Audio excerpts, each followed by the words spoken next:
মেধার ভিত্তিতে 93%, মানে 93% মেধা। হ্যালো গাইস, আশা করি আপনারা সবাই ভালো আছেন।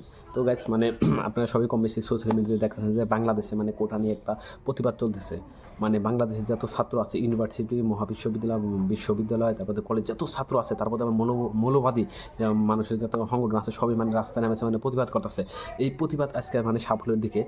বাংলাদেশে আপনার শেখ হাসিনা কী করছে, ফোর্স যত মিলিটারি সব হাই অ্যালার্ট জারি করে দিয়েছে, যাতে কেউ বাইরে প্রতিবাদ করতে না পারে। কিন্তু এগুলো বাধা সব ভেঙে তাও রাস্তায় আপনার ছাত্রছাত্রী, তারপরে মৌলবাদী সবই প্রতিবাদ করে, রিক্সাওয়ালা বলেন, গাড়িওয়ালা বলেন, যত মানুষ আছে বাংলাদেশ সবাই প্রতিবাদ করছে। আর প্রতিবাদ করে আজকে সাফল্যের দিকে, সাফল্যের দিকে বাংলাদেশে যে আপনার সুপ্রিম কোর্ট আর কি রায় দিয়েছে যে বাংলাদেশে কোটা হিসেবে আগে যেরকম আপনার প্রায় 38% মতো কোটা ছাত্রছাত্রী করতে হবে, এক্সাম ছাড়াই আপনার ভালো রেজাল্ট ছাড়াই তারা সিট পাইতো। বাট আজকের দিনে সেটা হচ্ছে বন্ধ করা হলো। সুপ্রিম কোর্টে রায় দিয়েছে যে বাংলাদেশে আপনার মাত্র 5% এই কোটার মুক্তিযোদ্ধা, কোটা মুক্তিযোদ্ধা যেগুলো নাতিপুতি আছে তারা সিট পাবে। আর বাকি আপনার 93% আপনার কেউ মেধার দ্বারা ভিত্তি করা হবে।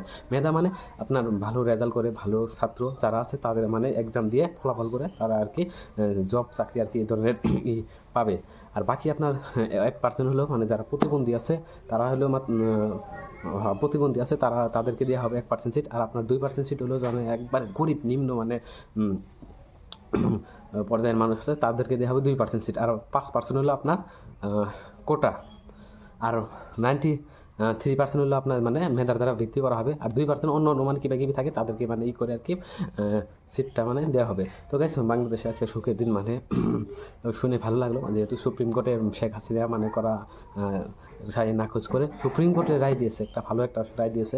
বাংলাদেশ ছাত্র সংগঠন করা এই আন্দোলন আছে সার্থকের দিকে। বাংলাদেশে বহুত মানুষ শহীদ হয়েছে এই আন্দোলনের মধ্যে। কোটা আন্দোলনে ফার্স্ট শহীদ হলো আপনার আবু সাইদ, তারপরে আপনার ভালোই কয়েকজন আহত হয়েছে, নিহত হয়েছে, কি বলবো গাইস। তো যাই হোক, আজকে শুনে ভালো লাগলো। সুপ্রিম কোর্টে ইতিমধ্যে রায় দিয়েছে, তো আপনারা দেখেন। আর হাই অ্যালার্ট তো আছে ইতিমধ্যে বাংলাদেশে। আর বাংলাদেশের মতো উত্তপ্ত পরিস্থিতির মধ্যে যে এত একটা এই কোটা আন্দোলন যে এইরকমভাবে সার্থক হলো, তো ভালো লাগছে। বহুত মানুষ রক্ত এখনই আছে। তো গাইস, ঠিক আছে, বাই বাই। আশা করি আপনারা ভালো থাকবেন। মেধার ভিত্তিতে 93%, সরকারি চাকরিতে 93% মেধার ভিত্তিতে থাকবে। মুক্তিযোদ্ধার বা মুক্তিযোদ্ধার সন্তান কিংবা মুক্তিযোদ্ধা কোটায় যদি বলি এক কথায়, তাদের জন্য 5% থাকবেই। আর অন্যান্য ক্ষেত্রে অন্যান্য কোটা 2% থাকবে। তাহলে ব্যাপার যেটি দাঁড়ালো এখন রিচার্ড, কোটার কিন্তু আমি বলতে পারি এখন আদালতের রায়